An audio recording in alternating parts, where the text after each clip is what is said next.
Stoïcisme et l'argent. Pourquoi courir après l'argent te rend faible, et comment le stoïcisme t'apprend à le dominer? L'argent est une illusion puissante. Il promet sécurité, respect, liberté. Mais pour le stoïcien, il n'est qu'un outil, jamais un but. Celui qui en fait une obsession se rend esclave d'un mirage. Celui qui le maîtrise reste libre, riche ou pauvre. Car le vrai pouvoir ne vient pas de ce que tu possèdes, mais de ce que tu peux perdre sans trembler. Le stoïcisme ne méprise pas l'argent. Il le met à sa juste place. L'argent est utile, mais il ne détermine ni ta valeur, ni ton bonheur. Le stoïcien peut en avoir beaucoup, sans arrogance. Il peut en avoir peu, sans honte. Ce n'est pas l'argent en soi qui corrompt, mais l'attachement qu'on lui accorde, l'angoisse qu'il réveille, la peur de le perdre qui déforme l'âme. Épictète était esclave. Sénèque était multimillionnaire. Marc Aurèle était empereur. 3 niveaux sociaux différents, une même sagesse, ta paix intérieure ne doit dépendre ni de la richesse, ni de la pauvreté. Car tout ce que tu peux perdre n'est pas vraiment à toi.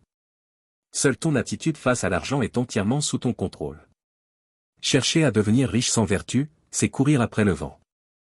Ce que tu gagnes peut échapper du jour au lendemain. Une crise, un vol, une erreur, une maladie. Le stoïcien ne s'y accroche pas. Il travaille, il gagne, mais il reste détaché. Il garde l'essentiel, son caractère. Il sait que le vrai luxe, c'est la maîtrise de soi, la liberté intérieure, l'indépendance du jugement. La société moderne vend la peur du manque. Elle te pousse à comparer, à consommer, à t'endetter pour paraître. Mais ce n'est pas manquer d'argent qui te rend pauvre. C'est manquer de direction, de clarté, de courage. Le stoïcien agit avec rigueur. Il dépense avec raison. Il vit avec sobriété. Car il sait qu'un homme qui a peu de besoins est plus riche que celui qui n'en a jamais assez. Il y a 2 formes de pauvreté, celle qui subit et celle qui choisit. Le stoïcien s'exerce à la seconde. Il dort à même le sol. Il jeûne. Il porte des habits simples. Non pas par masochisme, mais pour se prouver que le confort n'est pas nécessaire au bonheur. Il teste son courage face à l'inconfort pour ne plus jamais trembler devant la menace du manque. Avoir de l'argent ne fait pas de toi un maître. Savoir vivre sans te rend invincible. Le stoïcisme enseigne que la peur de la pauvreté est pire que la pauvreté elle-même. Celui qui a besoin de luxe pour se sentir digne est déjà perdu. Celui qui garde sa noblesse dans l'adversité est déjà grand. Car la vraie richesse est une âme que rien ne peut humilier. Le stoïcien n'attend pas l'argent pour commencer à vivre.